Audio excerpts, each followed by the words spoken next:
Tem tudo a ver com Pesach. Afinal, a gente faz o Seder de Pesach. O que quer dizer o Seder de Pesach? A ordem.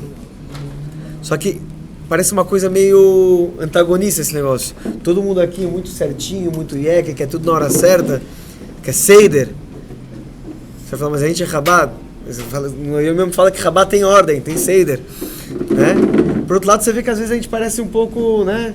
Fazer as coisas acima da natureza. E o próprio... interessante, Pesach significa pular, saltar de nível. De repente a gente quer fazer Seder, ou a gente quer pular, ou a gente quer saltar. Seder de Pesach, a ordem no salto. O salto, na forma racídica de enxergar, é uma coisa que é fora da ordem. Se de repente salta de nível, você pulou, não de acordo com o nível. Mais interessante ainda, qual que é o Seder de Pesach? No Seder a gente faz... O Seder é dividido em 13 partes, né? A gente canta logo antes de começar, a gente ainda bota a introdução logo de cara. Antes de fazer o Kiddush, a gente canta Kadesh, Orchatz, Karpaz, Errat. São 13 simanim que a gente faz no Pesach, que são pelos 13 degraus que tinha no Bet HaMikdash para subir até o ponto mais alto, chegar no Kodesh HaKodashim. Por isso também tem os 13 Shiramalot que a gente fala, né? As músicas dos degraus. Ou seja, a gente deve ter Seder ou a gente pula? Qual que é? Ou a gente faz um pouco dos dois? De certa forma, talvez aí está um pouco do segredo de Pesach. Dizem que o Rebbe, de certa forma, ele era muito mestudar, muito organizado, né? Se alguém queria... Lá no Semestem, você não precisava de reloginho aqui na frente da câmera. Se você queria saber que horas eram, é só ver a hora que o Rebbe entrou para rezar Shachris, e a hora que ele entrava para mim era a hora certinha, não tinha erro. Mas, né, você vê também, o Rebbe falava e exigia também dos seus Hassidim, muitas vezes se comportar de forma acima da natureza, né? Conto que o Rav Kunim também, ele já era, desde o princípio, ele já fazia as coisas, abria Bet Chabad e fazia coisas como se fosse totalmente sem limites na natureza. O Rebbe falou para ele que é para fazer as coisas sem limites na natureza, mas dentro da natureza. Colocar também um pouco de Seder, tá ligado à natureza. De certa forma, quando a gente fala o Pesach é chamado na Torá de Zman Heiruteinu, a época da nossa liberdade, né? Liberdade. Muita gente pensa, o que é liberdade? Você fala para os jovens o que é ser livre, e o jovem logo imagina fazer o que quiser. Fazer o que me dá na telha. Não preciso ter... né? Eu quero fazer aquilo que eu quero. E na verdade, a gente sabe que isso não seria liberdade. Isso é anarquia, né? Anarquismo. Na verdade, seria ruim para todo mundo. Se cada um fizer só o que dá na telha dele, seria anarquismo. Mas o quê? Então você vai falar, você pergunta para os jovens, na faculdade, universidade, o que é liberdade? Eles vão falar, faça o que você quiser, enquanto você não infringe a liberdade do outro. Nos seus limites, sem atrapalhar a liberdade do outro. Isso, ou seja, você vai falar que... Aí eu perguntei para um jovem, justo essa semana, estava falando de Pesach, eu falei, então você vai falar que o Kim Jong-un, por exemplo, ditador da Coreia do Norte, ele infringe a liberdade de muita gente, de milhões de pessoas lá na Coreia do Norte. Mas ele faz o que ele quer. Ele é menos livre do que você, porque ele está infringindo a liberdade dos outros. Então, o Rebbe, ele explica um conceito de liberdade totalmente distinto. O Rebbe fala, para a gente entender qual é a liberdade de Pesach, porque muita gente fala assim, Pesach é liberdade? Justo em Pesach eu estou mais restrito. Eu me sinto muito preso em Pesach, porque em Pesach eu não posso comer hametz, tem tantas regrinhas, o pessoal já cacherizou a casa, já cobriu a mesa e usa a panela de Pesach, tem tantas coisas, tantas limitações e regras, parece, que eu me sinto tão preso, eu não sinto nada livre no Pesach. Comer a matzá dentro do saquinho, tem gente que faz isso. Então, eu vou estar livre em Pesach? Justo. Então o Rebbe fala, a verdadeira liberdade é um outro conceito.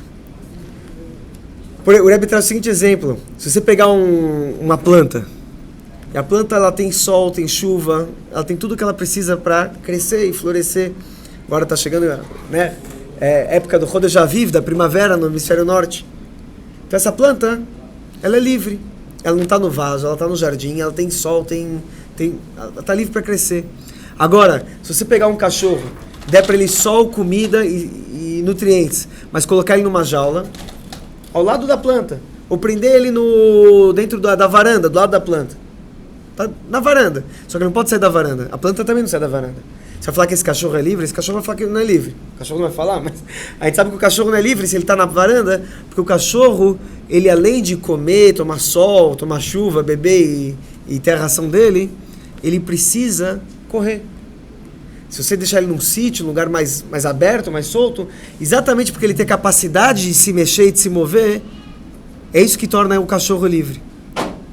Agora, se você pegar um ser humano e falar, bota ele pode correr para onde ele quiser, ele pode comer, pode tomar sol, tomar chuva, ele à vontade. Só que ele não pode nem criar, nem conversar, nem expressar suas ideias e sentimentos. Não pode expressar, comunicar com os outros, criar, fazer nada disso. Esse ser humano é livre? Ah, mas o cachorro ele sente livre assim. Você vai falar que o ser humano não é assim. O ser humano precisa expressar suas ideias, precisa construir, precisa criar. Para ele ser livre, ele justo precisa colocar todo o seu potencial para fora.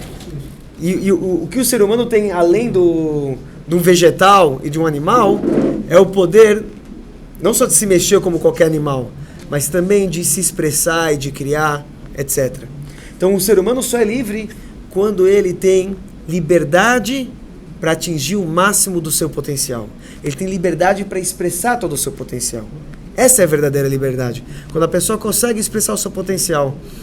Uma vez, teve um garoto, um jovem, Bahur, que ele foi para um Rosh Hashivá, lá em Israel, esqueci o nome dele. Ele falou, Rabino, Ele começou a chorar. Falou, eu tenho inveja dos animais. Falei, qual o problema? Falei, eu vejo os animais, eles não têm ceder, eles não precisam chegar na yeshiva na hora certa, não precisa acordar cedo, não precisa ficar estudando, não tem prova, não tem que se vestir de forma educada, não precisa comer de forma educada com talheres, eles comem o que está na grama do chão, até para ir no banheiro eles não têm preocupação. Literalmente os animais, eu vejo as vacas, eles parecem de verdade livres, e começou a chorar. O Rabino falou, Bochor, né? Farvus, ele começou a falar, por que você está, tu veio, por que você está chorando? Você está chorando que você queria ser uma berrema, que você queria ser um animal? Você já é um animal. Não precisa chorar. Quer dizer, tem que saber, ser um ser humano de verdade, e para um ser humano ser livre, não é fazer o que você quiser, não é ser um animal. É você colocar todo o seu potencial para acontecer de verdade, tornar o seu potencial realidade. Ter o direito de usar o seu potencial ao máximo. Por isso que o ser humano, para ser livre, ele tem que poder expressar suas ideias, poder construir, poder se comunicar. Isso é liberdade para um ser humano. Diz o Rebbe, Pesach, a gente se torna verdadeiramente livres. O judeu se torna livre, porque a gente coloca o nosso potencial ao máximo. Até Pesach a gente não poderia usar o nosso potencial ao máximo.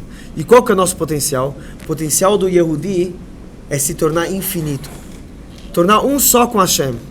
Virar infinito. E a gente se torna infinito através das mitzvot. Quando a gente cumpre as mitzvot, quando a gente come matzah no seder, através desse seder, das mitzvot de Hashem, que são um seder, que são uma ordem, a gente alcança um salto da liberdade. A gente faz o Pesach e nos torna verdadeiramente livre. A gente vira um só com Hashem, o infinito. Isso é algo que um ser, uma criatura finita, não conseguiria sem o seder, sem a ordem. Não adianta querer ser um animal. A gente tem regras de ser humano para atingir nosso potencial ao máximo. E essa é a Torá e as mitzvot, é um manual para que a gente consiga libertar o nosso potencial e ser verdadeiramente livre. Tem uma famosa história, estou vendo que ainda tem mais 2 minutos, relógio de lá. Tem uma famosa história que uma vez prenderam, teve em 1970, já tinha um conflito Israel e Egito, e teve vários pilotos que foram de helicóptero, teve 10 pilotos israelenses que acabaram depois caindo em mãos inimigas, e um foi de avião, depois eles pularam com paraquedas, no final eles foram pegos pelos egípcios e ficaram presos numa prisão egípcia. E tinha um general lá, egípcio, que ele jurou que por cima do cadáver dele nunca aqueles judeus, soldados israelenses, nunca iam voltar para Israel. E passaram-se 3 anos, aí teve a guerra do Yom Kippur e tudo. No final, eles estavam presos numa prisão de segurança máxima e teve uma revolução no Egito. E aquele general, ele também foi colocado na cela ao lado dos pilotos judeus israelenses. Tinham 10 pilotos israelenses lá na prisão egípcia. E na cela ao lado estava o general. O general também foi colocado, aquele que tinha prometido que eles nunca saíram. Só que já estavam em conversações de paz e troca de prisioneiros, ainda estavam falando sobre isso. Então nisso teve um comerciante judeu americano que tinha mais influência no governo egípcio. Ele conseguiu, com uma corrupçãozinha aqui e ali, levar matzot para esses pilotos que estavam lá presos no Egito. Imagina que eles estavam presos no Egito, em Mitzrayim, em Pesach, e chegou matzot para eles. E eles falaram, estamos em Mitzrayim, vamos comemorar Pesach? Presos em Mitzrayim, no Egito? Mas sim, começaram cada um, já estavam 3 anos na prisão, começaram a comer matzah e cada um lembrando das músicas que cantaram em Israel, que cantavam em casa e tudo. E nisso que eles começaram a cantar, começaram a se empolgar. Primeiro momento que eles têm de alegria, depois de 3 anos, começaram a cantar e comer a matzah. E quanto mais eles cantavam, mais o... Opa, deu o horário. Mais o general, ele reclamava. E aí, então, o general começou a gritar e eles começaram a cantar mais alto. E nisso, depois, teve uma troca de prisioneiros depois de Pesach, que eles voltaram para Israel. E um deles falou que ele nunca se sentiu tão livre quanto aquele Pesach, aquele cedro de Pesach que eles fizeram na prisão em Mitzrayim. Vamos lá, a Yom de hoje, pulei aqui, véspera de Pesach, se faz Bdikat Hametz logo depois da Tefilá de Arvit, sem demorar. Na casa do Rebbe, se costumava a fazer o rabino para venda de Hametz, não se fazia ele como o assunto de colocar ele, vender para ele o Hametz, né, como Morshá, e sim, na verdade, a venda do Hametz era Limkor Loet Hametz, Oi? Não como procuração, e se vendeu o Hametz para ele como Arev Kablano, como um garantidor, avalista. Tá bom. E também a Matzah, Erev Pesach, o Rebbe Rashab, ele cuidava mesmo, cantando o Halel, e ele às vezes interrompia no meio do Halel para dar ordens de como fazer a